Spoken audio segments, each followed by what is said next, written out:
You are listening to the Beard Brothers Fantasy Football Podcast, a part of the Four Beardsmen Sports Network.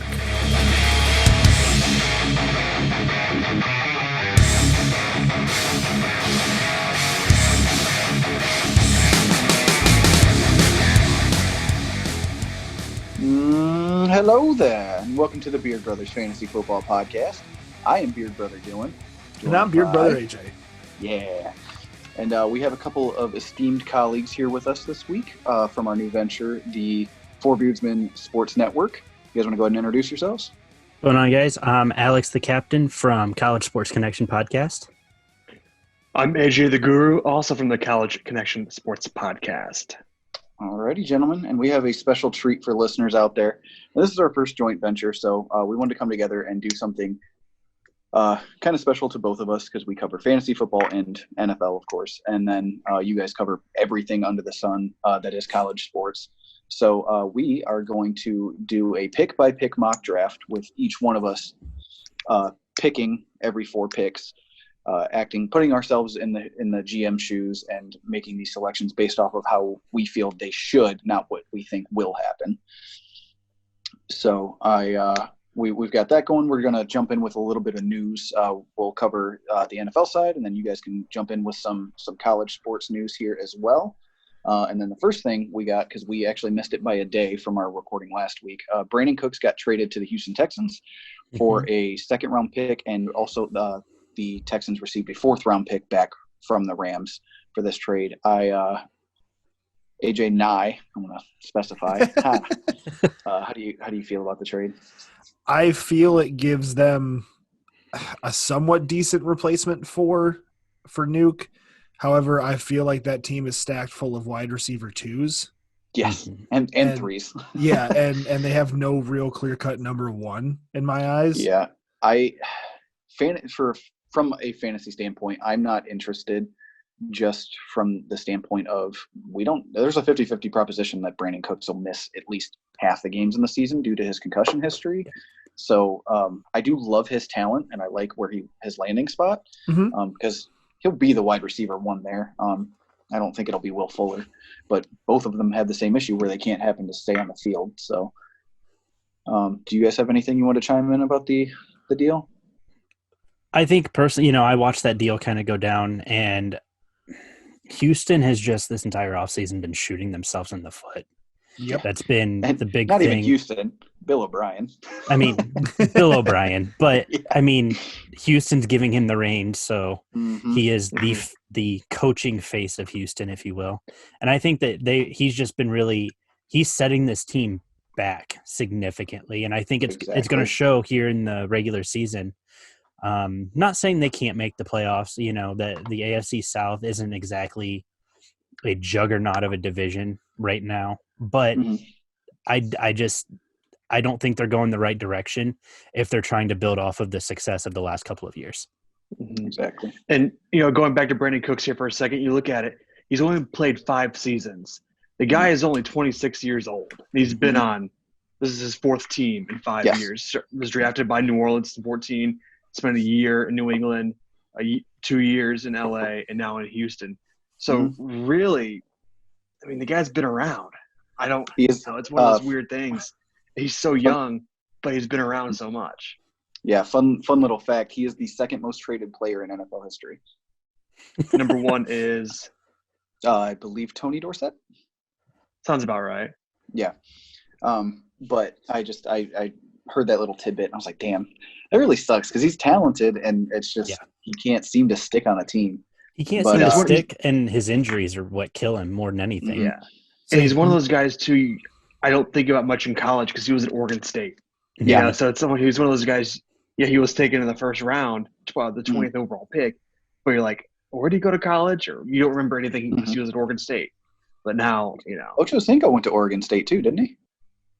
Who did? Ocho Cinco. Yeah, I believe so. Yeah. Speaking of people being able to stick around on teams, it would appear that Christian McCaffrey is going to be sticking around with the Panthers for the foreseeable future. He got fucking bag. 4 years, $64 million. For people who hated math class, that is $16 million a year. and I believe makes him the highest paid running back in NFL history. Mm-hmm. Yeah, see, I almost wore that jersey instead of my Chubb jersey for this. Yeah. Now, do you think he stays all 4 years? Oh, with yeah. the new coach? Yeah, with Matt Rule being there, I like the scheme fit, I think. It's one of those things, too, where you don't, traditionally you don't pay a running back that kind of money. Mm-hmm. But then the argument against that is also as you look at his receiving yards. Mm-hmm. He's been their best receiver and best running back for, 2-3 years now? Yep. Yeah, so he was only the third running back to do that. Yep, third to go 1,000. Plus, I mean, with Teddy coming in, Teddy has proven that he is a guy that does like to throw to the running back. So, plus, I mean, CMC has run routes out there as well for the team. Mm-hmm. I don't see how this is a bad move for them to sign him. And I don't think they'll ever let him go unless it's for $8 bajillion. Right. Yeah. And then pretty slow news week. I'll actually let the two Browns fans here, the AJs, talk about this one. Browns got some new uniforms, throwbacks. I personally didn't like, but Mr. Ruffing here kind of swayed me a little bit on it. And you want to go ahead and talk about that? Yeah, these new ones, I thought they were just more professional. Like we mentioned, we talked about earlier. I think the other ones look too high school, because you go to local high school and they've got their name, their city on their chest, type of thing. And, you look in the NFL, not many teams have that. And so I really like on nice. As he's wearing it right now, yeah. Looking back to when the Browns came back, and like my parents had season tickets in the 80s and the 90s. And so these were like the cool jerseys. The one thing that was different was they had orange pants at that time, and they had the white face masks. I was a big fan of the white face masks. I love the white face masks, yes. Absolutely. And so, I thought they would bring that back, or maybe that gray they had a couple of years ago. That white would look awesome. They kept the brown, which still looks good, but I do like these retro. I don't like what they do with the color rush jersey, though. This one looks worse than last year's, I thought. It's too plain, it's just all brown. There's no design. There's no orange on the sleeve or anything like that, like last year's. But overall, I think they got it right this time. And, it's not so much as a new jersey. It's just bringing the old ones out of the closet and just wearing them. What's the over-under on them doing it? Let's give them 2 years on them redoing their jerseys again. Right. Well, I think the NFL contract, 4 or 5? I think it's 5 years for NFL contracts now, yeah. I remember when these last years, I remember when they introduced those. I was sitting in history class at Ball State, and the guy sitting next to me, Trey, who my roommate, he's in my wedding, big football fan, and we had our phones out watching them introduce these jerseys. So it was like Brian Hartline, Dante Whitner, and a few other guys. Alex Mack, I think, was one of them. Alex Mack was on there, yeah. So a couple of those guys, and Barkevius Mingo was one of them. So, but I think they got it right. I think it's just a cool look. It kind of brings back the old school vintage, and I think that's the type of coach Stefanski is. He's a hard-nosed, ground-and-pound type of coach. I mean, we batted Austin Hooper this year, so that gives us 2 tight end sets, and he loves to run the ball. We even have a fullback this year. I'm all in on fullbacks. I love them. And so this kind of brings that ground-and-pound style back, which I think is what's been missing for a little while. Andy Janovich, correct?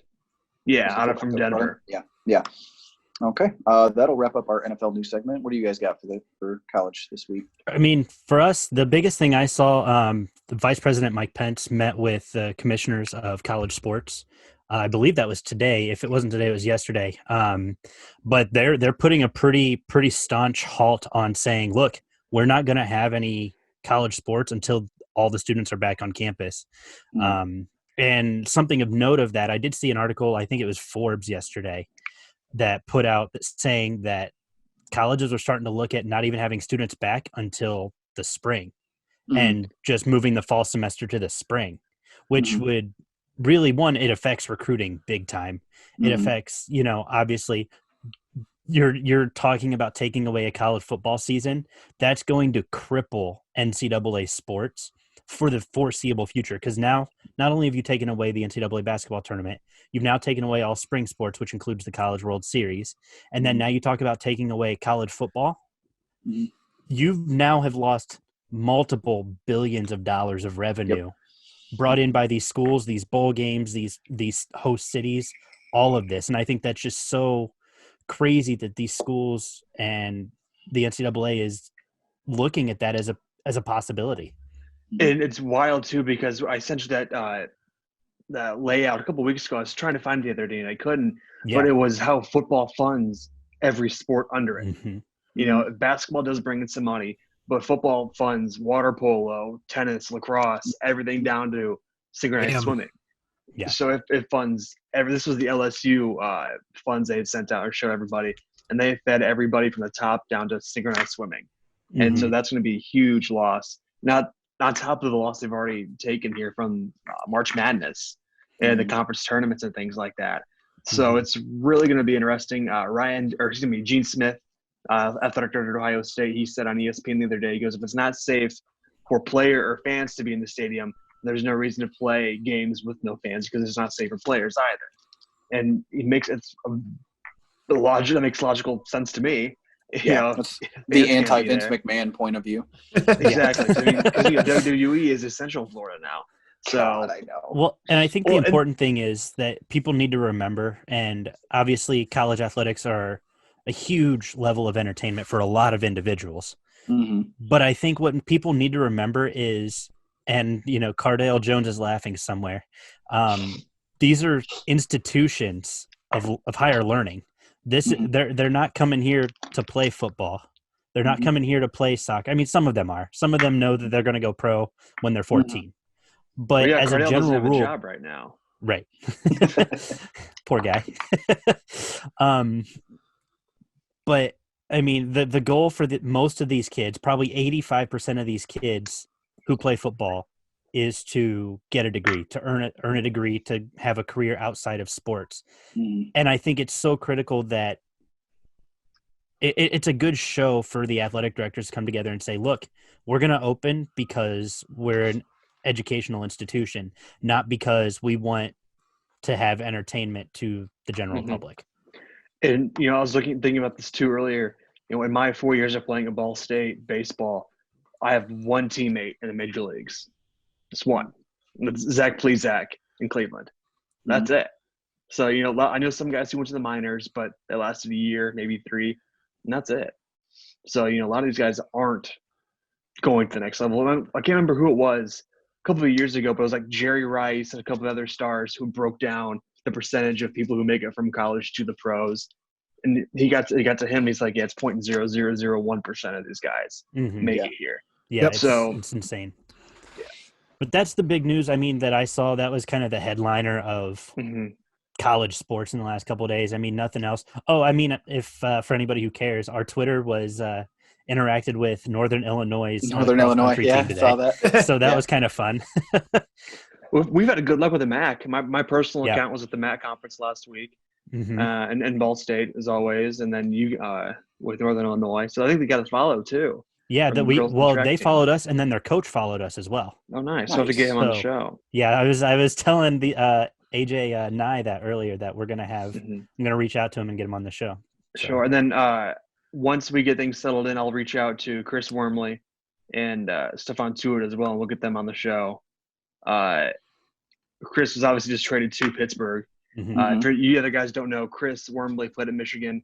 I did my internship with him, the Detroit or the Tigers and the Red Wings and the Mud Hens. We all worked together there.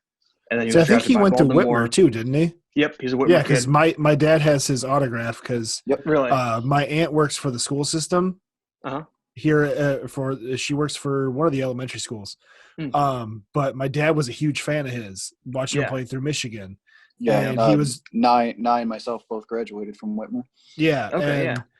I keep forgetting that. I don't know why I keep forgetting that. But my aunt knew his family really well, and so he was in town for some kind of school break or something, and my aunt made it happen. Got his autograph for him. Nice. Yeah. I sent him a Ravens jersey right after he got drafted. Actually, he signed it for me. I have it framed at my parents' house. Dope. Awesome. But he's an awesome dude. He was just traded to Pittsburgh, obviously. And then it's so funny, too, because the gentleman he's backing up is Stefan Tuitt, who played at Notre Dame. Yep. Stefan is married to one of my childhood friends. So I know Stefan really well, too. Jeez. And it's so funny because I hate Notre Dame and I hate Michigan. So Chris, Michigan. and we hate Stefan, the Steelers. Notre Dame. I hate the Steelers. And I hate Baltimore.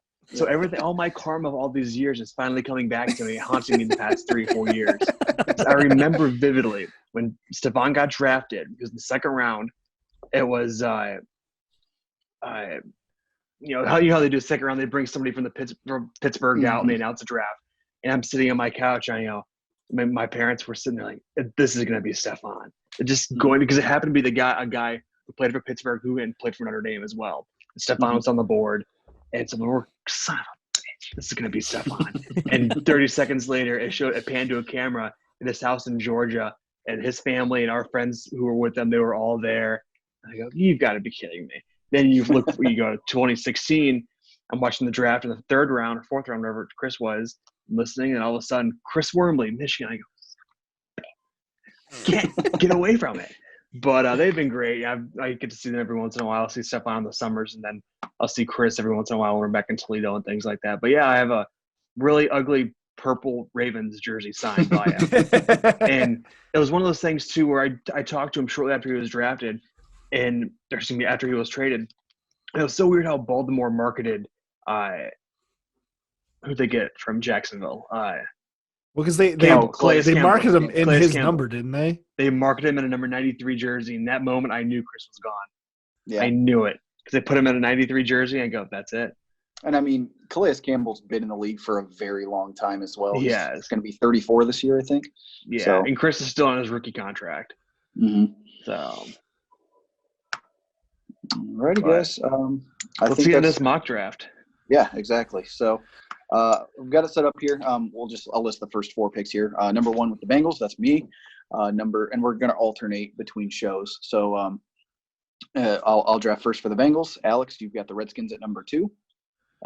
Nye, you've got the Lions at number 3, and then Ruffing, you've got the Giants at number 4. And we'll keep that order 5 through 9, 10 through 12, or 10 through 13, stuff like that. So we can jump right in. This is going to be the easiest one of the entire thing. If I'm the Bengals, I'm taking Joe Burrow number 1. It's as Alex wears his jersey taking the draft. Joey honestly. Burrow, woo! Yeah, he's a phenomenal talent. Really came on this year. Was it 60 touchdowns? Yeah, 60 touchdowns. Yeah, and only 8, 9 interceptions. Not even. Yeah, 7. I think it was 6. It was something stupid. Yeah, but led his team to the national championship, and LSU was stacked everywhere on that roster. But Joey Burrow coming along, I don't see them trading down. I don't see him saying I'm not going to play there. There was rumors again that Joey was talking how he doesn't want to play for him. Oh no, I saw that tweet. That dude was fake as fuck. Yeah. Well, I saw there was a couple things that popped around because of it, though. Yeah. That was a guy he literally earned 15 seconds of internet fame just because he tweeted that. And it was a tweet that stuck because he looked halfway reputable. I respect it though. Yeah. You gotta try. Get that 15 seconds. Mm-hmm. So yeah, that was a pretty easy one. Oh, and then did you guys pick a representative who's going to be grading our draft picks? Yeah, I was going to do it unless AJ wanted to. We didn't actually pick. We didn't talk about it. You're all set. If I'm grading Dylan, it's an F-. If it's AJ, then it's a C+. Passing. Oh, I was just going to give everybody A+ just because I could. Because we're so awesome. Well, I think I'm up with the Washington Redskins. I think this one's pretty obvious here. Washington needs some help on defense. You got to go Chase Young out of Ohio State. I think, if I'm Washington, I really focus, like I said, defensively. Got to get an edge rusher. Got to get, somebody who can really get in there and disrupt the other team's offense so that you can give yourself a chance. They've got a young offense. They've got Dwayne Haskins under center there. I think that this is a solid offensive team. Just needs to really build on the defense, and you're not going to get a better player on the defensive side than Chase Young. And before I give out my draft grade for that, what do you guys think the chance is that they were to do something like the Cardinals did last year and trade away their first-round pick for, say, another second-round pick and select Tua here? I don't think it happens. I really don't. I think I don't either. I think that with Dwayne Haskins, he's going to be fine. I think they've got a few things they got to shore up on offense, of course. That that happens everywhere in the Getting NFL. Trent Williams back is number one. Well, yeah, sure. Right. But I think you got to look at it too. Their offense kept them in games for a while. Their defense just couldn't bail them out for anything last year. No. And I think the reports here that come on Tua the past week or so, I don't know what credibility they have, but it's been that he's been failing team physicals and team workouts. And the Dolphins might pass on him and stuff like that. Yeah, I've heard I've seen a couple things that he dropped down to like 17th. Mm-hmm. But then Trent Dilfer ran his workout and said he threw some of the best throws he's ever seen. Mm-hmm. So Trent really Dilfer wins one Super Bowl and he thinks he knows something. Right. Trent who? Exactly. He didn't win it with the team that he should have won it with. What was that comment he made on our NFL Countdown one time? It was like, you can't lose games in the NFL and expect to win. Or something like that. Yeah. What a John Madden thing to say. I remember it made no sense, but it's so good. But for a draft grade, it's an A. The only reason it doesn't get an A+ is because they did just take Montez Sweat last year, and they still have Ryan Kerrigan there. Yeah. And edge rusher is not necessarily a need for them, but you can't pass on what's believed to be a generational talent in Chase Young. No, absolutely not. And Kerrigan's build your getting up there defense in around age. Him. He is. He's 32 now, I believe. He is. I've had a beer with him before because he's from Muncie. Mm-hmm. And so I've ran into – Is there anybody you haven't had a beer with? You guys. I've been very lucky that people I've gotten to know and stuff like that. Because in Muncie there's 5 bars to go to. And so, he was in the Chug one night, and my buddy who's a diehard Skins fan started talking to him, and we had a beer with him for 5 minutes. It was great. That's so cool. But you could tell the way he walks, his knees are gone. But it feels like he's been in the league forever. Mm-hmm. It feels like he's been around 10 years now, I think. Probably at least 9-10 years. Yeah, that sounds about right. Out of Purdue, yeah. He's a Muncie Central kid. Alrighty, so Mr. Nye, you were up at number 3 with the Lions. Who you got? Right. I feel like this is a pretty easy pick for the Lions, especially seeing as they just got rid of Darius Slay. Mm-hmm. If I'm the Lions, I look to replace him and get somebody who I think will end up being better than him, and that to me is Jeff Okudah from Ohio State. Yes. In the cornerback, I think right now everything I've seen, he's already, in my eyes, already as good as Darius Slay is. Mm-hmm. Younger, and has, I think the sky's the limit as far as talent. Has a higher ceiling. Yeah. Darius Slay the last 2 years has shown that he was very beatable. I was fine with him trading away, and I'm actually happy that he went to the Eagles because I don't think he's going to be able to cover Amari Cooper. But my Cowboys fandom aside, I like the pick of Jeff Okudah there. They did get Desmond Trufant as well, who's a pretty solid cover corner. But with Matt Patricia being the coach there, he saw what they did with Jason McCourty and Stephon Gilmore. I think that would be an awesome tandem to be able to cover up the top 2 wide receivers on any team to help cover them anyways. Sure. So Alex, grade-wise, what do you got for that? I mean, it makes sense. It's what fits the scheme. It fills a position that they desperately need to fill. I give it an A for sure. I really don't think there's, if I'm speaking frankly, I don't think there's too many A+ need-wise for teams for draft grades right now. But I don't think you can go wrong with taking a corner this early, especially a top-tier corner like this. I think it makes the most sense. Yeah, and it's at least analytically been proven that corners are actually more valuable than pass rushers. That having coverage in the back end of your defense allows your guys up front to be better. So, Okudah, he didn't have one penalty on him all last year, and he had such an incredible story too. His mother passed away his freshman year of college. He kind of rode the pine behind Denzel Ward, and the stack. Marshawn Lattimore. State added Lattimore. He had to wait his turn a little bit. Yeah. It was so interesting too because I was watching the Cotton Bowl a couple days ago when they played USC, and there's number 29 floating around in the backfield. I go, who the hell's number 29? It was Okudah. I just don't remember him wearing number 29. You just think of number 1. Yeah. Number 1, yeah. Mm-hmm. And so he had to sit behind a lot of guys for, really till this year, last year and this year, really. Yeah. He was able to turn it up. But he'll be a solid player in the NFL. He's a ball hawk. He has great hands. but he also hits people. He's not afraid to stick his nose in there and hit somebody in the run. Yeah, he can. I like him be able to cover like really good slot wide receivers too, because he's very, very physical at the line of scrimmage. Yeah, and he can tackle. So he's very lengthy I do too. Like I think 6'1". Yeah, 6'1", something like that. Yeah. So all right, Mr. Ruffing, you actually have the pivot point at number 4. This is where the draft gets interesting. We win a little chalk here with picks that still make sense to us, which mock drafts have. So who do you got at number 4 with the Giants? Number 4 is the nursing pick of the Giants here because, it could go defense. Yes, that makes sense. It could go offense. That makes sense. I went offense on this one. I took tackle Tristan Wirfs out of Iowa. The simple fact that Daniel Jones, his first year as a full-time starter, he's going to need protection. Same thing with Saquon Barkley. Just going to need protection. A new coach, going to need all the protection they have or they can get. And I think, having watching Big Ten football the way I do, Wirfs is a man. He is a big boy. And there's 4 in this class. Wirfs could be the last tackle taken. He could be the first tackle taken. We don't know. It just depends on how teams value these guys. Exactly. No, right now he's listed at 6'5", 322. I think he'll get down to probably 305 and play. Yes. The Giants are going to be moving the ball a lot this year. They're going to spread the field, but also they're going to run tackle with Saquon. So they're going to want a mobile tackle, and I think this is where Tristan comes into play. I think Wirfs and Wills are the 2 most athletic tackles in this class. So I do like But that. I can't remember a draft that's this tackle heavy. Yeah. It's been a long time. There's like 3 or 4 big guys, big names. There's 4. Yeah, there's 4 big ones. I think Josh Jones will go in the first round, and I think maybe 1 or maybe 2 more other than Josh Jones. The kid from Georgia. Yeah, the kid from Georgia. So I like the pick. It's solid. I give it I say a solid B.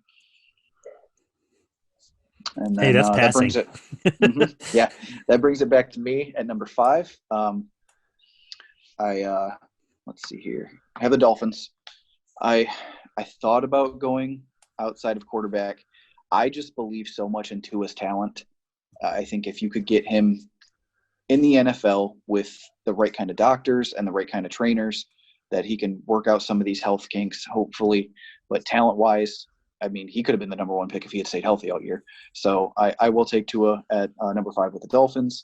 They get their quarterback of the future. And as of right now, I mean, Ryan Fitzpatrick proved that he's still a serviceable starter. So they could still run him out for a couple weeks and then and be able to pivot to Tua when they feel he's healthy, fully healthy and ready.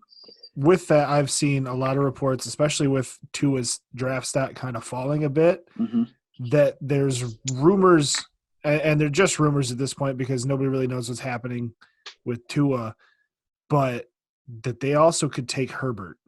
I've seen rumors for Herbert. I've seen rumors for Love as well, that Jordan Love could go from 5 to 25.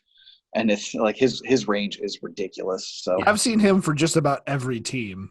At this point, but like Herbert and Tua are like right in that top 5, and I see them constantly flip flopping between who people want them to go to. I think the one thing that may hurt Herbert, it's not gonna. I guess it's not gonna hurt him in the draft per se, but nobody sees him play.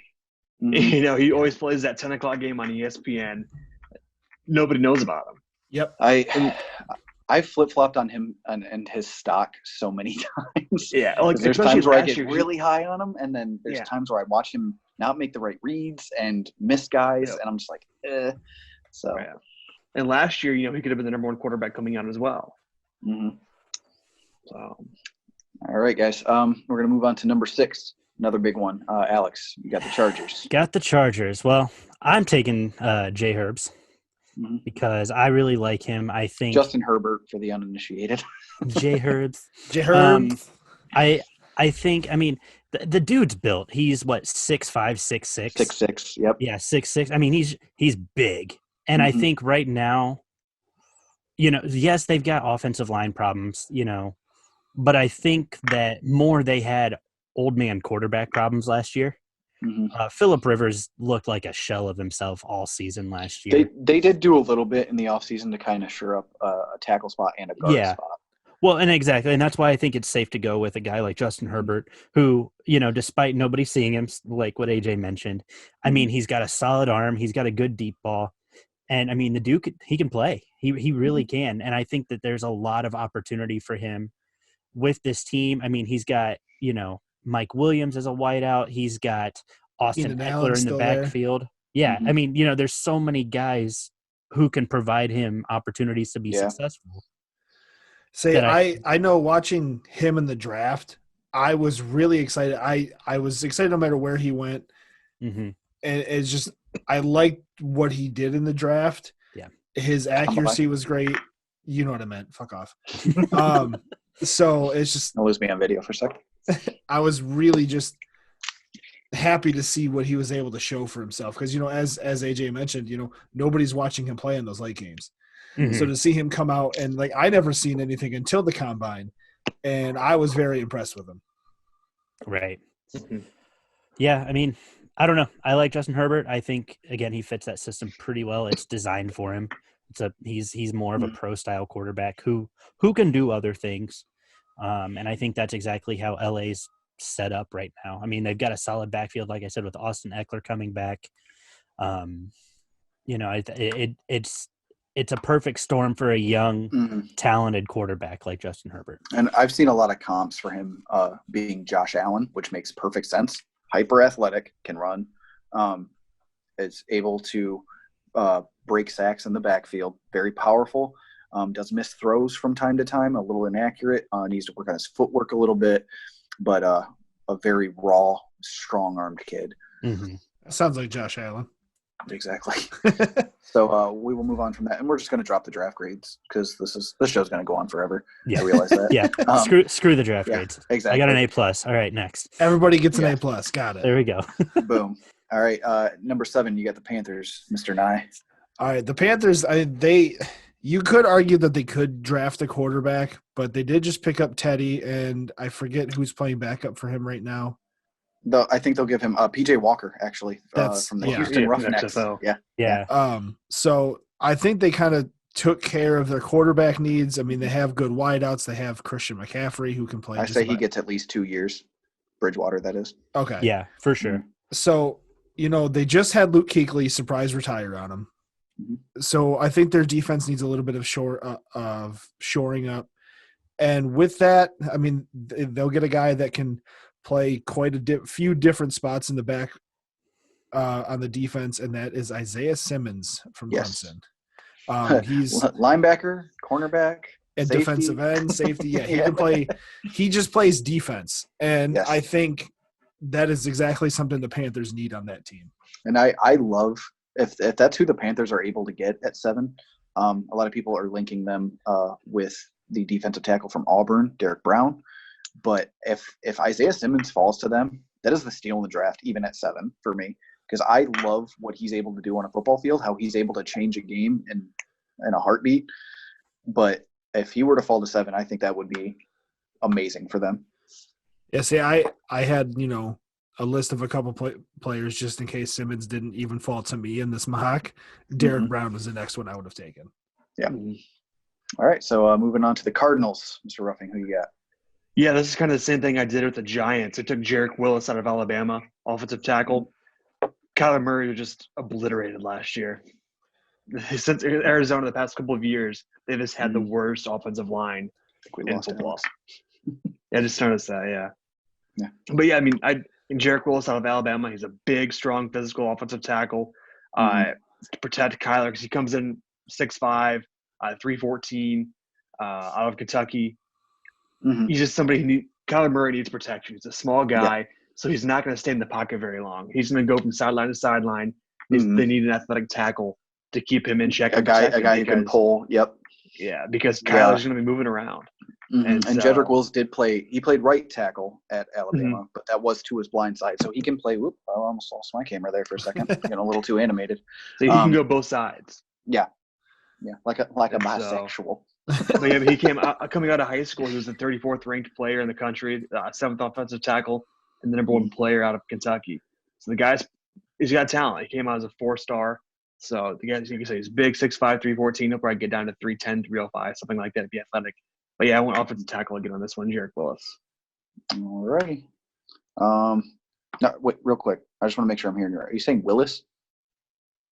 What did I say? Were you?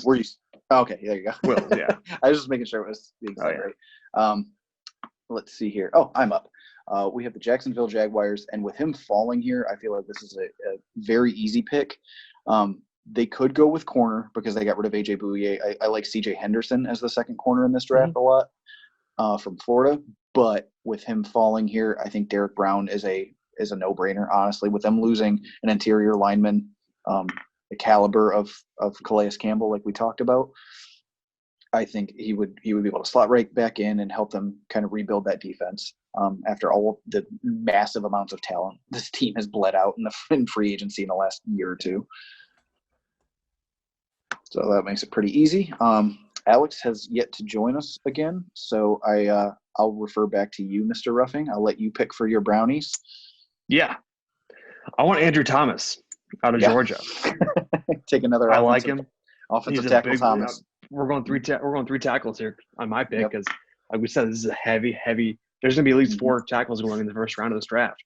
Again, Baker got hit last year. Plain and simple, That's the understatement of the century, right? And then how many times was he rushed off a pass too? Exactly. Like, Christ. And Greg Robinson, he got busted trying to take drugs across the border. So, I think it's just a go-to lockdown pick here with Andrew Thomas. And maybe he wears number 73 and, makes all of us who have jerseys a lot easier. Gets the blessing. Yeah. All right. But it's so crazy, too, looking at the tackles in this draft. They're all 6'5", and, Thomas here is at 320. Big boy. And, again, with Stefanski's offense, they're going to use every weapon they have.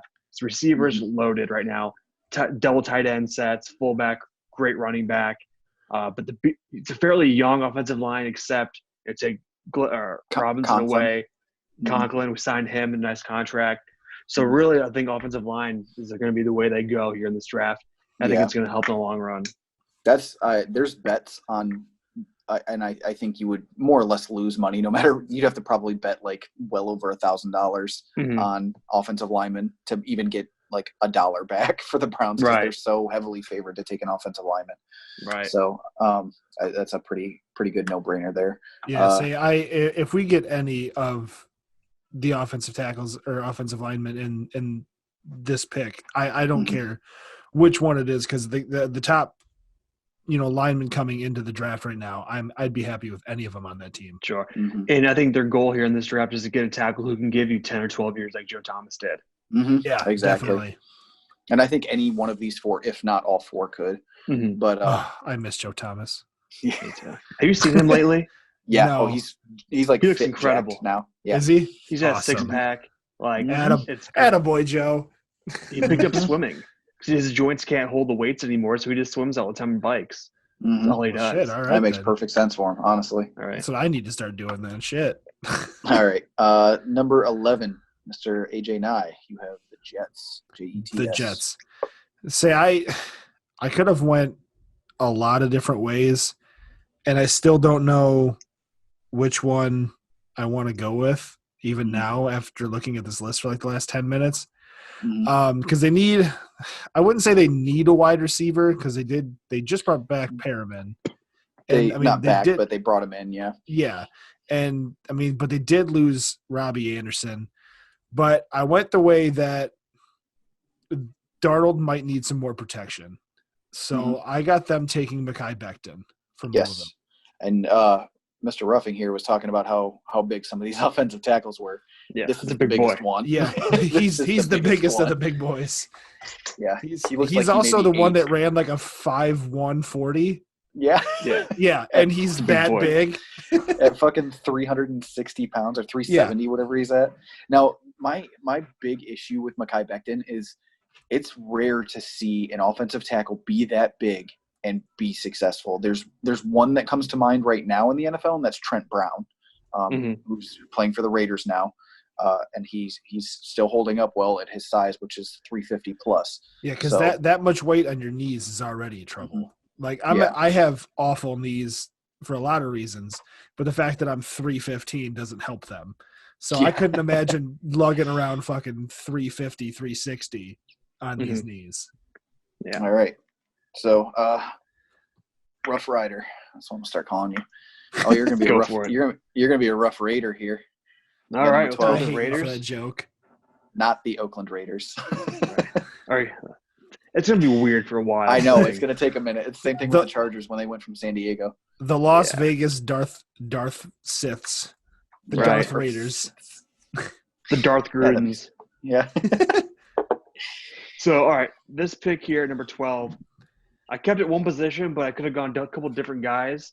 But here at 12, I went Jerry Jeudy, receiver out of Alabama. Yes. I don't think there's a coach in the NFL who loves more polished receivers than John Gruden, guys who can run routes. After quarterbacks, of course. He jerks off to QB tape, I'm pretty sure. He does. He loves them. I can't imagine how excited he was when they picked up Mariota this year. Mm-hmm. So excited. But yeah, when Jerry Jeudy, I think he's it's between he or CeeDee Lamb, but I think Jeudy I think he's more polished, a little cleaner. His in and out cuts, better route runner from everything. Much better route runner, I think. I wouldn't even say much better, but he's the cleanest route runner. And it's so funny. His comp for me is Amari Cooper because he is a 6'1" wide receiver who's the cleanest route runner in the draft and went to Alabama. Awesome. Exactly. It sounds exactly so like Amari Cooper. They're coming out of the same systems, and Gruden knows what he's going to have because he's seen it. So, but yeah, it doesn't disappear half the time like Amari Cooper does. Right. But Cooper gets paid though. However he does he gets it. $20 million a year. Right. So that was number 12. That brings me to number 13, the 49ers. I'm going to have to think about this one for a second because we're doing this on the fly. They could get receiver help to help out Deebo Samuel. But especially after losing Sanders. I honestly think filling a defensive need here. They just traded away to get this pick. They traded away was it DeForest Buckner? DeForest Buckner. I couldn't remember which one it was. They traded away to Indy to get the 13th pick. I'm going to take Javon Kinlaw out of South Carolina. And it's 1A and 1B with him and Derek Brown. Which one's going to be? I think I like Kinlaw a little more as a pass rusher, and I think I like Brown more as a run stuffer. So I that would just make their pass rush as good as it was last year, if not better. Yeah. So we got any news back on Alex here, AJ? I see you texting. Yep, he's coming right now. Hold on. Getting him back in here. I was texting him. He said his internet randomly went out, so I just saw he's popping back in. So give it just a sec. Oh, there he is. Oh. As his colors start to fade in here, now he's a frozen shadow. So pardon the interruption, people listening to this, if I don't get video footage of this up, but Alex is a little frozen right now. Hey, there he is. He's back.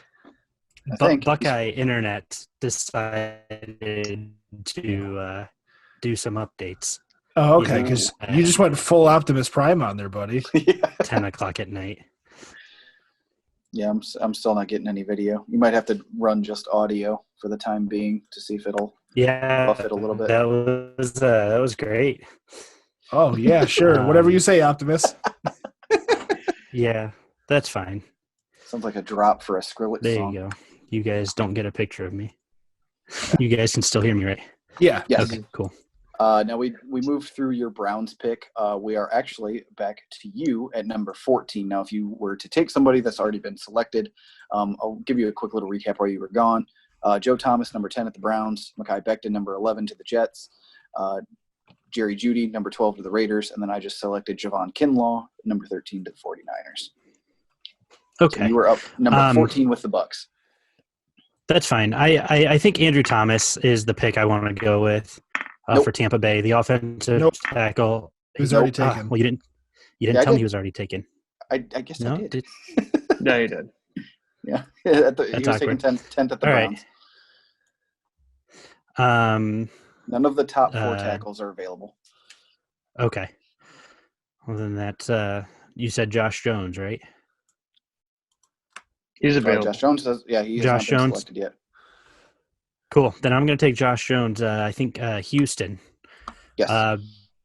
They've got a 42-year-old quarterback in Tampa Bay now. Mm-hmm. His name's Tom Brady. You might have heard of him. He's kind of old, but they want to win. And I think right now, getting somebody big to help protect him, he's a young guy. He's a young player, whatever. I think Josh Jones will really, pass pro really skills. fit that system well. Mm-hmm. I think it works out for him, and I think it's mutually beneficial. You know, Josh Jones. I mean, like I said, he's a big boy. He's 6'7", so it's one of those things. He's not. Nobody's going to get through him quickly. They're going to have to work a little bit to get through him. So, yeah. Josh also, Jones is my I pick. think you named the team incorrectly. I thought it was Tampa Bay. No, it's Tampa Brady. Tampa Brady. Tampa Brady. Yeah. Or Tampa Bay is what was the other one he applied for. So both super whack.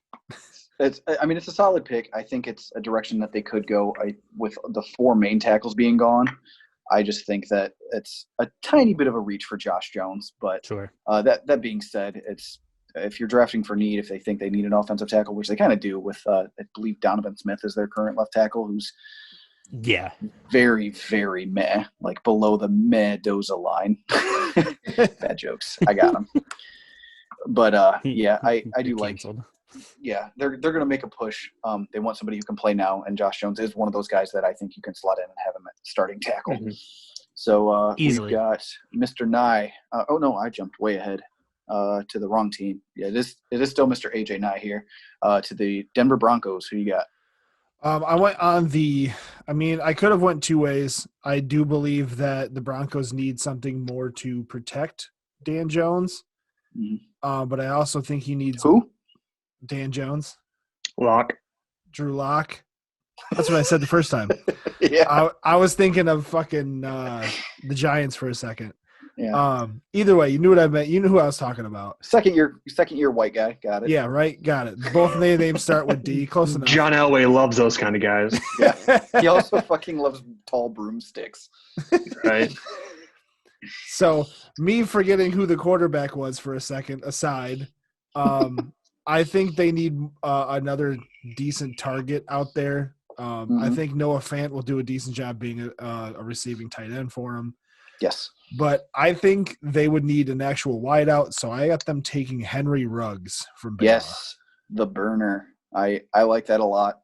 I think he would be a phenomenal fit to kind of counteract Courtland Sutton's ridiculous just catch radius that he has, and be able to get a speedster who can play out of the slot. And that's exactly why I was looking at him, because his speed is insane, and like you mentioned, Sutton can catch just about anything thrown near him. Yeah. So I think having Ruggs just running, maybe some streaks down the side, or just burning people off the line and taking some attention away from Sutton would help that team out quite a bit. Exactly. So let's see, where are we at now? We've got Mr. Rough Rider, 16 with the Falcons. I'm going to drop the Mr. out of everybody. This is a point in the draft, too, where, there's so many options for these teams. Yes. They're good, but there's still so many different options here. With Atlanta, I'm going to go with Clavon. Clavon Chason, yeah. Edge rusher out of from LSU. Yep. Yeah. I think, he could become like DeMarcus Lawrence. He could be that kind of player. And then, because they did lose Vic Beasley. Beasley, and then who did the Browns just sign? I can't think of his name. Oh, was it Tack McKinley? No, it was Adrian, help me out. Who was the defensive? I know who you're talking about, but I can't think of his name. Oh my gosh. Claiborne. Claiborne. Yeah. Adrian Claiborne. Yeah. I think you're more of a 3-4. Replace him as well. So I went here with the edge rusher. Yeah. Claiborne fits more it's a little bit of a different fit from Claiborne to Clavon Chason, because Chason's more of a pure edge, where Claiborne's more of a run stuffing 3-4 end.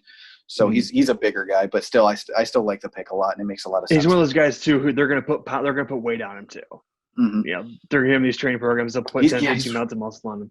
235, 240, something like that. Yeah, he could play at 260 easily. And that is perfect for me. I'm picking 17 for the Cowboys, and I could not be happier that you took him off the board where you did. I will select for the Dallas Cowboys, fill the big hole that Byron Jones left with C.J. Henderson. If he actually falls here, I would shit my pants. I would literally poop my pants and record it and put it on our YouTube page for our fans. And I would be absolutely ecstatic for C.J. Henderson to fall to the Cowboys at 17. And he is there's people out there saying he could be a better man corner than Okudah. And he actually went up against better wide receivers playing in the SEC. So I think it would be a steal for the Cowboys there at 17. So, Alex, who do you got for the Dolphins at 18? Dolphins at 18. So they don't need a quarterback. Right. This is their pick from Pittsburgh, right? No, their pick. Or yes, you are correct. From Fitzpatrick. I'm assuming while I was dealing with Buckeye, you guys took off the big name receivers like the Jerry Judys and. Yes, Judy, Ruggs, and Lamb are all gone. Okay. So. Or wait. Lamb's still on the board, I think. Lamb is still on the board. We missed okay, well then I'm grabbing the last big wide receiver of this first round, and I'm taking CeeDee Lamb. Mm-hmm. I think right now you pair CeeDee Lamb with a young quarterback, in Tua. I think it works out really well for them. I think. And they still have Devontae Parker there, who had a big finally had his breakout year. They've got Mike Gesicki. Mm-hmm. And then Preston Williams is coming back. He looked great, honestly, before he got hurt. So we'll see if he can bounce back from his ACL injury. Yeah, absolutely. And so I think he fits down there. They've got a lot of potential to really do something special in Miami. Mm-hmm. 5-11. But no, I think it makes sense for them to grab a big wide receiver. For Tua to air it out to. And just a quick touch on him. CeeDee Lamb is my favorite receiver in this draft class. With where I was picking and who was there, I could have taken him to the Cowboys, but with them having Gallup and Amari Cooper, there now, it just didn't make a whole lot of sense with some of the holes that they have on defense. But CeeDee Lamb is my favorite, and he's like fantasy Twitter's favorite wide receiver in this draft, just because of his wide catch radius, his ability to find the end zone, and ability to break tackles. So we will move on. Let's see who we got here. We've got Nye, the fantasy football guy. I forget who I have right now. Number 19 with the Las Vegas Raiders. Ruffing, who did you take for the Raiders with the other pick they had? Just a few. Judy. Judy. Okay. Mm-hmm. So that, and then Alex took CeeDee Lamb. I was going to get, but I didn't need another wide receiver for them. So we'll move in. They got holes in the secondary. They could use an interior lineman. They could use a linebacker, a safety. Yeah, which I was looking at the cornerback position for them, but I think I'm also going to look at the. There is a corner I would like for them here. I'll see if you can hit it. I probably won't. At least you're being honest, so I can appreciate that. I can respect that. I got to go back to something because I think I got the wrong guy in the spot I want here. Hold on one second. CBS, why is your website got to be so slow? I think at least 3 of us are on Buckeye. Not me. I don't think Buckeye reaches out to Fort Wayne, Indiana. No, it doesn't. No, we got Xfinity. See, I think C.J. Henderson was already taken. Yes, I took him to the Cowboys. Yeah. Goodbye. But I have 2 here. I have AJ Terrell and I have Trayvon Diggs. You're missing one. You're thinking of, was it Christian Fulton? Yes. Yeah. He was the 4th one on the list that I had that I wrote down after. But since he's still there, I'm going to take Christian Fulton from LSU. Yes. Pick. Just his pedigree of playing against big wide receivers, and he was helped out a lot by the rest of that defense. Sure. We'll see another one, maybe 2 of their players by the end of this draft, end of this first round mock, I should say. But I do like his ability to be able to cover number one wide receivers. So I like that pick there. Mm-hmm. All right. Rough Rider, 20, Jags. Jags. I went back and forth on this pick. Mm-hmm. We got two guys in mind because Jacksonville did lose some stars on the defensive side of the ball. And they might even lose another one. There's big talks that Yannick Ngakoue could be gone by the end of this draft, too. I saw that too. Hey, Nye, who'd you take again? Who was your last pick? He took Christian Fulton. Yeah. Took Christian Fulton. Okay. Man. This one, I'm going to stick in the Big Ten. I'm going defensive line. AJ Epinza from Iowa. Good pick. His stock fell quite a bit from his poor outing at his combine and his pro day, but yeah. I think AJ Epinesa is this massive fucking dude who can bull rush with the best of them. I'm looking at a picture of him right now in the Outback Bowl. He is huge. And me and Nye have talked about him before. He looks like he would be cast as like The Rock's cousin in one of his movies. Oh yeah, 100%. He's just a massive Samoan motherfucker. Yeah, and he's another guy he's a 6'5", 260. Mm-hmm. And like I said, he can bull rush with the best of them. He's good at setting the edge on runs from everything I've seen. So I do like that pick. I'm worried that he'll fall. He might even fall out of the first round because of his. I know that's a thing poor too. grades, but I do like them selecting him there. Yeah. All right. I mean, they lost a pass rusher in Calais Campbell. If you have, Yeah. Mm-hmm. So that was a big time loss too. Yeah. So let's see here. That puts me, unfortunately, number 21 with the Eagles. They will take Matt Turk, punter, who bench pressed 20. I'm just kidding. Your phone. Dylan laughed so hard his phone just like about. Let's see here. There is a guy that I like. It's between two, and I'll talk it out here because who cares if we steal each other's draft picks? It's not for an actual, we're not gaining anything other than awesome listeners from this. Right. So Justin Jefferson, number one, they need receiver help. Alshon Jeffrey can't stay healthy and stay on the field. Deshaun Jackson's not the answer to any long-term wide receiver questions.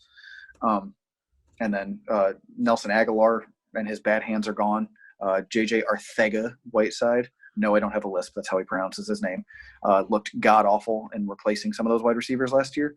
And then, Greg Ward, they don't have that many great receivers there, and somehow, I almost said Carson Wentz still threw for over 4,000 yards. I think I'll go Justin Jefferson over Denzel Mims here, just because he has a better proven track record at a bigger school. So I think Justin Jefferson would be a great selection for them, though I do love Denzel Mims' fantasy value. I'll say that real quick. All right. So after I went through that little Eagles rant, fuck the Eagles. 22 Vikings. Alex, who do you got? Well, Ruffing took my pick because I was thinking defense for a hot minute. Mm-hmm. So thanks for that, AJ. I think they do have to somewhat try to replace Stephon Diggs, at least on offense. Which is a hard task. Like let's be real here. So I think they have to go T. Higgins from Clemson. You weren't scared off by his bad showing. Also, he had the AJ Epinesa. He had a bad showing at both. See, and that's the thing is no show at the combine. Well, yeah, right. See, and that's the thing is everybody talks about combine. Mm-hmm. Sure, some of those guys who have performed really well at the combine end up being, everything everybody thinks they are. But how many guys don't show up at the combine and then turn in stellar careers? Yeah. So that doesn't scare me away. Mm-hmm. I think it's a different spotlight. That's the thing. It's a different kind of spotlight. And I think the combine's more set for, yes, the on-field drills or whatever. It's for them to get interviews. It's the interviews. It's the one-on-one times because you don't get that at a pro day. I mean, you kind of do, but then you get on your visits. But by that point, you've got to know who you're going to take and who you're not going to take. Yeah. So you're not going to, bring a guy in who you're not completely sold on over a guy who you are sold on. Mm-hmm. So for teams to get those, one-on-ones during the combine, I think that's more important and more valuable than your 40 time, your shuttle time, things like that. Mm-hmm. Yeah. Yep. And I agree. think T. Higgins works. Yeah, I like T. Higgins' value. There was something brought up where he didn't play well against big schools and stuff like that, but I still like his talent. There are receivers I like more than him personally, and but I do agree. I think the combine is one of the most overrated experiences out there, honestly. But let's see here. Moving on from the Vikings. And sorry, I was going to try to figure out a way to get Alex the Patriots pick here, but I'm going to let Mr. AJ Nye select for the New England Patriots at 23. All right, so I noticed earlier today, you posted that thing up on the Beard Brothers Twitter saying I would be pissed if my team chose blank at the draft. And I noticed that Alex would have been really mad if the Patriots would have drafted a cornerback. Yeah. So with that being said, I hate you. I'm stuck between 2 wide receivers.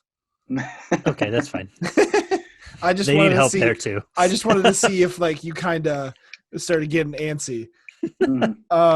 They need help on that side of the ball too. It's fine. Yeah, see, I think their defense is pretty well set. I think most of them are staying. I mean, they lost a lot of defensive players. Lost Kyle Van Noy. They lost Danny Shelton. Mm-hmm. Oh shit, they did lose. Yeah, a lot. they lost a lot, but their corners are fine. That's the thing. Just paid McCourty, didn't they? Yeah, big. Mm-hmm. Well, Devin not big. McCourty, yeah, Devin McCourty, not Jason. Just want to clarify that because they have both. Right. I forget they have both of them. Yeah, but I mean, their corners and safeties are fine from what we have as a holdover from last year. Yeah. So but that's one of the few things that's fine with this. This is a very different Patriots team this year. I've also looked into linebackers for the Patriots as well. Mm-hmm. But I think they suffered a lot from not having consistent enough wide receivers. Mm-hmm. So right now I'm sitting here looking at Laviska Shenault from Colorado. Yes. And Justin Jefferson from LSU. Justin Jefferson's gone. I selected him already. Yeah. Though, did you? I must have missed that one. I was too busy giggling over the fact that you said they were going to take the punter.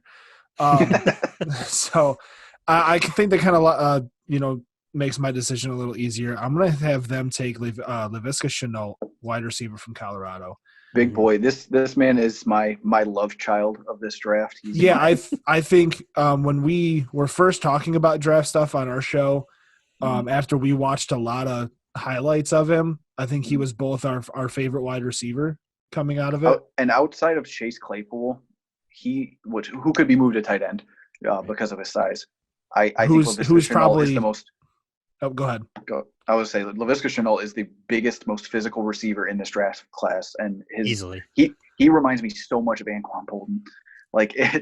He's so powerful and has strong hands and has a good catch radius, and I love him. I'll say that. I'm very happy with him going there. I think it'll be a good fit for him. You mentioned Chase Claypool earlier, and my love for Chase Claypool showed in our draft episode. So you see AJ's desk rise a little. But yeah, so I think Shenault would be a good fit in New England, and I think if depending on whether it's Brian Hoyer or was it Jared Stidham? Stidham's going to get a shot. Yeah, Stidham season. So whichever one of them. There's rumors out there that the Red Rifle himself could be on his way to New England. I did see a few of those pop up. Yeah. Andy Dalton, for the uninitiated, if you're not aware, the Red Rifle is Andy Dalton. The only issue real quick, the only issue I have with that real quick is they just took a wide receiver in last year's draft in the first round. Teams have done that. See the Lions in the early 2000s. N'Keal Harry. Okay, and what did he do last year? Nothing. He was hurt. That's so. He was garbage. He was garbage. He also had a touchdown taken away from him. He did. Yeah. I saw his first NFL touchdown, for the record. I was there against the Cowboys. Yeah. And that was actually really cool. Yeah. But there's a lot of other defensive guys that are still really high on my personal board that I would like there, but it can't hurt to have another wide receiver to help out Stidham. No. Yeah, but say if I would have taken defensive side, I was probably going to go Malik Harrison from Ohio State. Okay. Or Kenneth Murray. Interesting. Why? I I don't know. I think that'd have been a good fit. Malik Harrison is a massive reach at this point. Yeah, second or third round. Fair enough. Earliest. Let's see here. Oh, sorry, I just clicked out of it. I just saw their needs and saw names that were high in that position. Yeah, 24. Rough Rider. What you got? Yeah, 24 was a very simple pick for me. I took Jordan Love out of Utah State. Because let's be real here, Taysom Hill is not going to get paid. He's not going to be the next starting quarterback for the New Orleans Saints. No, I firmly agree with you. He is their Tim Tebow gadget player, and they like him for exactly. that. He's not the next Steve Young. No, and I think it's going to be a phenomenal opportunity for Jordan Love. Coming out of Utah State, not a big program, sit behind Drew Brees for a year, but Drew could play for the next 5 years for all we know. You know, but it's going to be a great opportunity for him to sit behind Drew Brees, learn the offense. And Sean Payton's very good with quarterbacks. I mean, he was able to, with Teddy Bridgewater, he was able to bring him in when needed and win games last year. Now, granted, Teddy is a good player, but coming off the injuries that he did come off of and to perform the way he did well. Agreed. But, yeah, I took Jordan Love here at the 24th pick. Yeah, if he wasn't taken there, I think, honestly, the next best option for him would have been the Packers at 30. Yeah. So – all right, moving on from the Saints, that moves me into the Vikings. Second pick. Now, I know at least Alex and I watched the CBS live draft where Brady Quinn was wheeling and dealing for the Vikings. I miss Brady Quinn so much. It was so good to see him. He didn't make a pick because he was the GM for the Vikings. That was the only team he had. Yeah, he didn't make a pick. He traded away both of those. I know, but still, it was Brady Quinn. Odell? He got Odell and the corner. Why can't I think of his name right now? Patrick Peterson from the Cardinals. Yeah. With both of those picks, so you'd have to finesse the cap space there because the Vikings are in the deep almost in the red. Tapped. Yeah, I was gonna say they're pretty. But let's see here. This is honestly a pretty easy fit for me.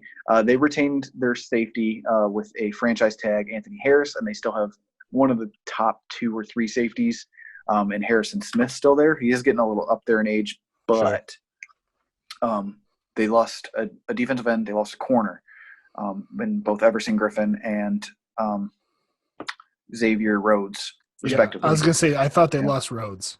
Yeah. So I think a very, very fitting replacement. You lose a Diggs, you gain a Diggs. I knew that's where you were going. I knew I was it. going to take Trayvon Diggs from – oh, hold on, I lost my page there. From Alabama. Can respect it. And a lot of people have been talking about that too as a popular pick for them. Maybe not this late, but they've been talking about Are you talking about up at their 22 pick? Yeah. I mean, it's a 4-pick difference. I think this will be the area.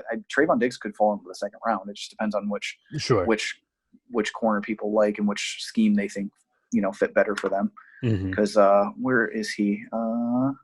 Noah. Hold on. Igbenogany. I can never say his name, from Auburn, has been shooting up draft boards. No, I like that. I think that's a solid pick. That would work for that system. Yeah. I mean, and Jeff Gladney too. Jeff Gladney from TCU is another corner that's like right there. I mean, on CBS, he's listed 25-26 for Diggs and Gladney. Yeah, Gladney's a solid pickup too. I mean, either you can't go wrong. I mean, it's late first round, but you can't go wrong at this point because if you have a top 10 pick in the NFL draft, you're looking at guys who you're banking on them being superstars. Yes. But if you've got first round low picks, you're at least banking on them being a consistent starter for your team. Productive. So yeah. All right. But I think with Vikings, the lower picks, it's not as much of a there's not as much pressure, right? Of course, I think it's the first 10 picks are kind of your key picks. All right. Alex, you get the 2 ladder picks for the Dolphins. Who you got here at number 26? I am going to take DeAndre Swift out of Georgia. Ooh, you got him as your running back 1. I love DeAndre Swift. Nye and I would disagree. Well, I mean, by JT, but I mean, whatever. I know how you're drafting for fantasy now, so no. But no, I really like DeAndre Swift for this system. I still love DeAndre Swift as a running back, and for fantasy, worst case scenario, if he goes somewhere where he's the lead back, even if he's sharing time, I see him finishing top 16. Oh, easily. I mean, he's got so many tools in his toolbox. He's super versatile. He's agile. He's quick. I mean, he's just everything that you want in a running back. He's elusive. He breaks tackles. Like, he's got everything you need. And Miami, now they're building on this offense. You get a good wide receiver, a good quarterback, good running back. Yeah, they're all rookies, but those guys could be the keys to the future. And I'm glad that you took him, because between me and you both picking for them, I had their first pick. You had their next two. Mm-hmm.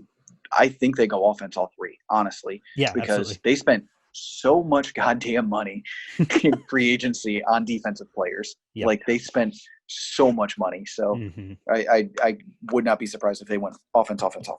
Yeah, and it makes the most sense for them to go, I think, offense, because, like you said, they spent all that money. And that's assuming they keep all those picks. They could try to trade up, or you know what I mean. So that moves us on to the Seattle Seahawks. My guy, who you got? I don't know. I think they could go for an offensive lineman, and I think of all the ones that are left, Cesar Ruiz from Michigan would probably be the next best one to fill in that spot in the offensive line. Interior, yeah. Could play guard, could play center. He played center at Michigan, but he could switch over to guard easily. Yeah, he could do. Yeah, and I think with it was Yannick Ngakoue potentially leaving, the thought of Jadeveon Clowney not being there. No, Yannick Ngakoue's Jags. There's rumors that Yannick Ngakoue could be traded to the Seahawks. I know what you were getting that from, though.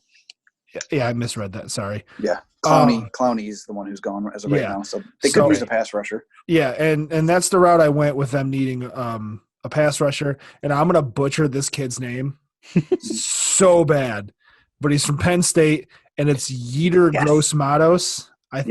Probably the closest way I'll ever get to saying that. Got it. That was well done. Yetur Gross-Matos. Yeah, what he said. So I think as a pass rushing option, I think he would fit pretty well in Seattle's. Yeah, because LJ Collier, the first round pick that they had last year, didn't make a whole lot of sense to me, because they took him as a defensive end, and he's a bit bigger. He's like 280, I want to say, 270, 280. And that's a little on the bigger side for a pass rushing edge. So he didn't really show up last year for them, so I could see them taking a pass rusher here. All right, let's see here. Good morning, Baltimore. Sweet poetry. Rough Rider. That's me. Rough Riders Ravens at 28. Yeah, here the 28th pick, the Baltimore Ravens. I had to take Zach Bond, linebacker out of Wisconsin. Now, the story came out this week. Diluted sample at the combine. Not that big of a deal. He's hydrated, whatever. But he's a 3-down linebacker. He's a very, very good blitzer. And I think with this type of defense, they could put him on the edge opposite of Matthew Judon, and he would fit in nicely there. And you look at the history of their linebackers; they've coached them very well. They've all, a lot of them have had Hall of Fame careers or will have Hall of Fame careers. And I think this little incident doesn't take him out of the first round. I think he ends up in Baltimore. Yes, I've seen other mocks where they take Patrick Queen from LSU. I've seen that as well. Same pick. Yeah. Now, did we? I can't remember. His name was brought up earlier. Did somebody take Kenneth Murray? No, I had mentioned it, but I didn't. Yeah, okay. I was going to say AJ talked about him. Okay. I don't think linebacker is going to be a huge need. I think the corners for the Tennessee Titans, and that's where we're at now. I'm up number 29 with the Tennessee Titans. This is my last pick of the draft. This is tough, because it's as boom, boom, boom with Trayvon Diggs, Jeff Gladney, and AJ Terrell.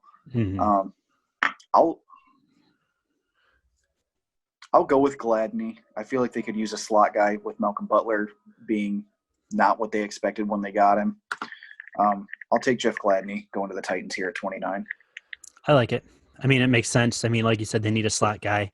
They're returning a lot of the offense from last year, are they not? Yes. Or at least the key piece, the key cogs to that. They lost like Tajay Sharp at wide receiver. Yeah, like that's a nothing. thing. So yeah, no, I like that. That works. And Delaney Walker, but with Jonnu Smith, the way he's old. That's not really a loss. Yeah. So we'll move on to number 30, the Packers. Now, Green Alex, Bay. I'm going to warn you. There is a no-brainer pick right here. One of two no-brainer picks. Jalen Reagor is the no-brainer. They You need disagree? help, but Blake Martinez left, man. There's a big hole in the middle of that defense. There is. That's my thing, though, is I think right now Green Bay has to really focus in on getting Davante Adams help. Well, yeah, really, they've got to cause mismatches for opposing defenses, because if they can get Davante Adams any opportunity, this offense puts up 35, 40 points a game. You take one guy away from him, it's game over.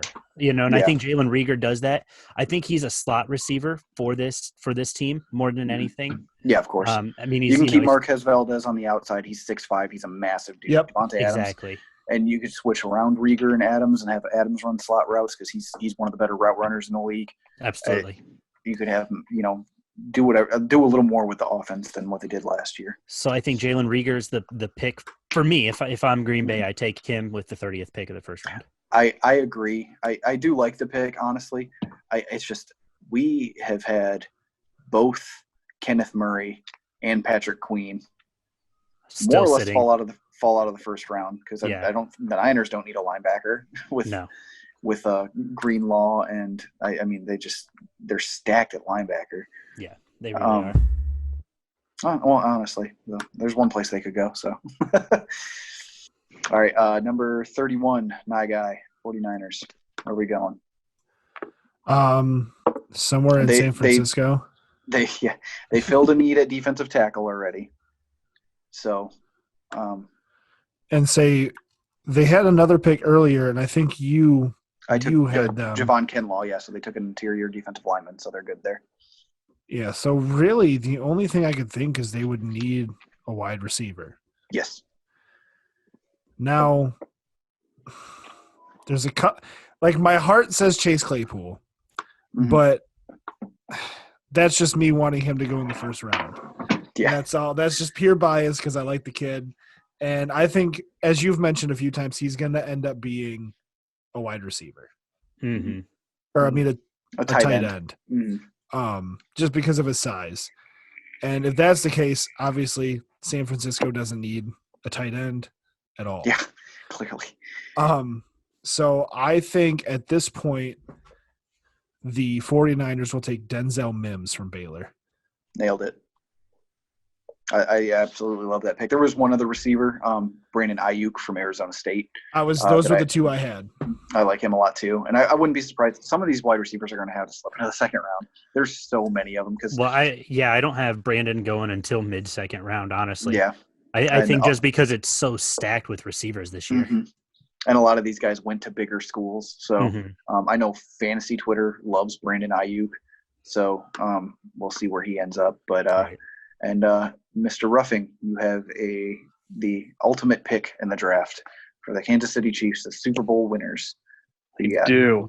This was a tough pick because I really don't think Kansas City stays here at 32. Yeah, they have a lot of holes to fill. Yeah, for a Super Bowl team, and cap space. Right, exactly.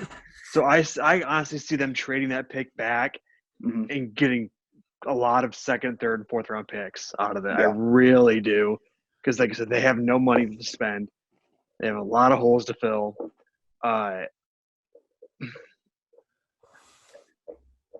Man, I'm going J.K. Dobbins. Okay. Ooh, okay. Over JT. Should have been JT. Over JT, yeah. I mean, maybe because I'm biased, but clearly. But I think there's something about J.K. the way he runs. He's just a downhill guy. But he can get, sideline to sideline, but putting it between the tackles, he can get the ball down the field. He can move it, and he can also catch the ball too. And I think he and Patrick Mahomes could be a great 1-2 combination for the Chiefs. A la Kareem Hunt, 2017. Yeah. The only issue, they have a lot of holes to fill on defense because they lost so many people. They did. And they had to franchise tag Chris Jones. Yeah, but I think the later rounds of this draft are loaded with defensive talent. Because we look here at the first round, it was so many offensive tackles and corners. I think you get to the second and third rounds, the linebackers, the defensive linemen are going to be loaded. Because you got to look at guys. We talked about Malik Harrison a little bit ago. He could be a phenomenal fill-in the second or third round. So there's going to be a lot of talent there later on. For those Russ Blacklock from Blacklock, TCU. Excellent pass rushing interior lineman. We missed on the two best linebackers outside of. I mean, you can't even really constitute Isaiah Simmons as a linebacker because he's just defense.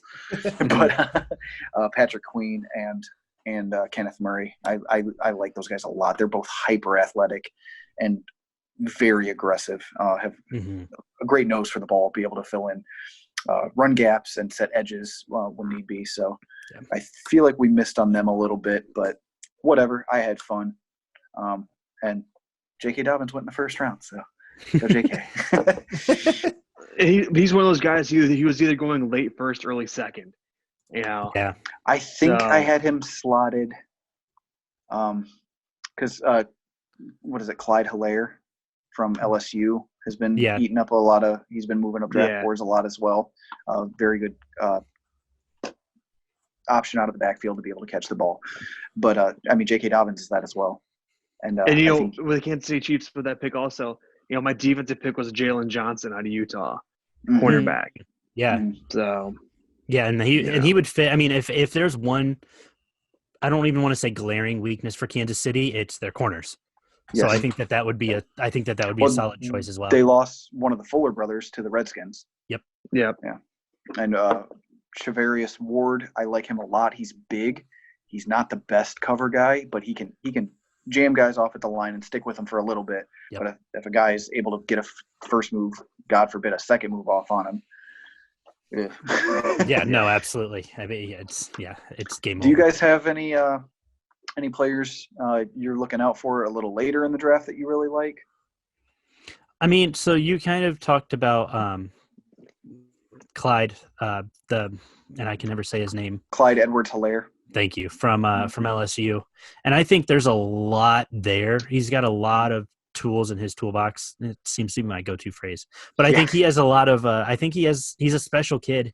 And I think because, and AJ mentioned this earlier, so many offensive linemen, defensive linemen are going so early that some team's going to be really lucky to pick him up in the second round, and they're going to get a special kid there. So I think, watch for him to fall. But whoever gets him gets somebody who's got a lot of talent, can catch, he can run, block. I mean, he's a complete package. Yeah. And we also we didn't have any safeties. Xavier McKinney and Grant Delpit.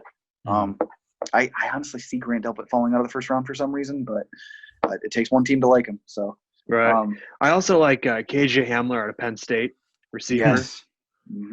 Yeah. And Antonio Gandy Golden from Liberty. Let's see here. Cam Akers, for fantasy purposes, I love his run style. Let's see here. I would love to see the Browns. Yes. Yeah, James Lynch would be good. Who's Keep an eye on. Guy I was about to bring up? I would love the Browns to take something other than an offensive tackle in the first round, and then the second round, grab Ezra Cleveland. Offensive tackle. From Boise State. Cleveland blocking for Cleveland. Boise State, yeah. Curtis Weaver, there's rusher from Boise State. There's a Cleveland too, offensive guard from Georgia. Yeah, I think his name was Cleveland. Cleveland should just go after everybody with the last name Cleveland. That's their draft strategy. Right. Yeah, that's why I was so mad. Don't say that, because that's something they would do. I was so mad when the Cowboys missed out on Dallas Goedert a couple of years ago. Right. Marlon Davidson, I like a lot. He was paired. He was one of the 3-4 ends to Derek Brown's nose tackle. I like him a lot. I like Jacob Eason from Washington. That's a kid I have my eye on. That's that quarterback, wasn't it? Yeah, from Georgia. He was started out at Georgia. That's the kid with the fucking cannon for an arm. Oh, dude, he can throw like 6,000 yards. It's crazy. Yeah, he could definitely throw not the very accurate, but was it Anthony Johnson? Yes. I'm trying to find him.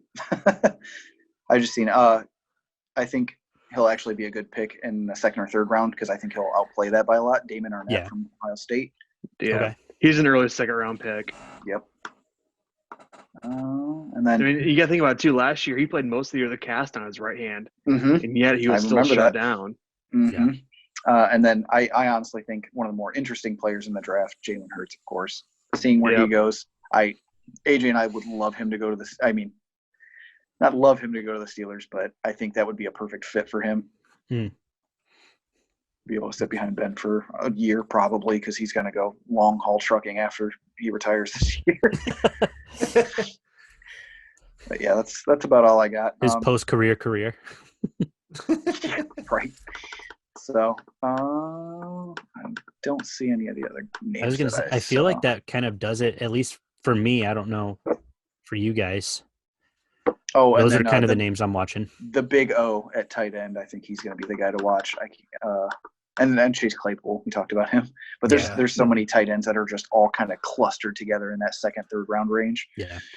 So I'm interested to see too Clyde Edwards-Helaire of LSU. Yeah, Alex and I brought him up a little bit ago. Yeah, he's gonna be a good pickup for a team. Fantasy purposes wise, I think he could be a James White or a Deion Lewis for whatever team he ends up on. A good pass catching back. Mm-hmm. Yeah, situational third down guy. Mm-hmm. So, all right, guys, that will wrap us up. You guys want to go ahead and hit us with all your socials, so that way our listeners can give you guys a follow and check out your good shit. Yeah, for sure. First off, I guess I want to thank Beard Brothers for doing this collaboration with us. I know I'm excited. We've got a lot of things planned for everybody. Going to be rolling out some really cool things once we get going. We've got some joint logos we're putting together, some I don't want to reveal it yet, but just some other content that we're going to be presenting you guys. We're really pumped. And before we get into any of that, we need sports back first. Confirm. Yes, please. Understood. So if any of you are scientists. Right. We don't want to get to the point like Alex and I kind of figured this out when we did our show last week is we started repeating ourselves from the week previous. Yeah. Because it's just well, say if we don't get sports back, we'll just keep making mock drafts. Right. We'll do all 7 rounds. And and Alex has probably told you I have a radio show here in Fort Wayne during high school football season. I cover all the high school teams and whatnot. And we've been talking recently. It's like, we don't know what we're going to do. That's no rough, idea. Because, these guys, obviously they're not in school technically, right? Or in school right now. So, there's no weightlifting class. There's no, before school, after weight school, because workouts usually start a week or two right after the school ends. Well, that's a couple of weeks. So nothing's going to be going on in May.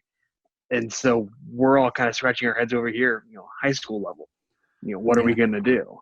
Well, high school football is going to look we talked, I think AJ and I talked on our show, and this will be the last thing I promise. We talked on our show last week that there is a proposal out there for a 10-game regular season college football season. Yeah. You just cut off the first month of college football. NFL shortening too. Mm-hmm. So that first month of college football doesn't really matter anyway. No, it doesn't. It's all out of conference games, but a lot of those small schools rely on that money. We talked about that too. Like the Ball States, the Toledos rely on that. You get the occasional like 1 or 2 top 10 team big matchups in those first couple weeks.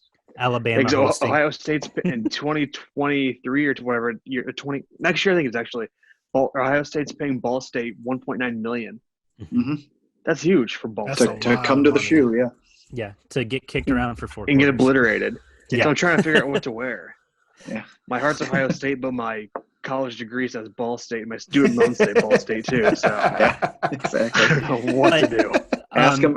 You could email them real quick and ask them if you wear your Ball State jersey if they'll knock a couple grand off. There we go. Right? No kidding. Jeez. I got my baseball jersey in here somewhere. Yeah. There you go. Dylan, you were asking for our socials, so I'll just kind of run down that for you guys. Like I said, thank you guys so much. Yeah, there you We're go. excited for thank you. Oh, dude, look at that. Ball State jersey. There we go. We're super pumped for this for the official launch of the Four Beardsmen Sports Network.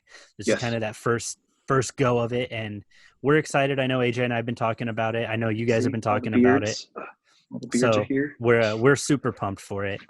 But our social, you can follow us on Twitter. We're the College Sports Connection Podcast. You can follow us at College Sport Pod. You can also follow myself. I'm probably changing my Twitter handle soon, but it's it's a little hard to. Yeah. It's CPT Sheer America.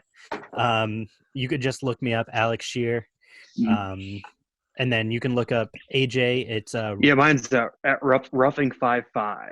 Yeah, so his is a lot easier than mine. But yeah, we're really excited. This is going to be a lot of fun, and we're looking forward to this big collab. It's going to be a great thing for us. Big things coming, Absolutely. indeed. Yes, sir. All right. And then, of course, naturally, if you want to check out our show or their show, if you enjoy the show, give us a 5-star review. It helps us go a long way with being able to be seen by other people who haven't heard about us. And we definitely greatly appreciate it. Mr. Nye and myself have been reading off 5-star reviews on our show lately. So we've done it once. Yeah. Lately, I mean our last episode. Going off that too, something Alex and I always say, if you're going to comment or review us, use a real name. Don't use a fake. Yeah.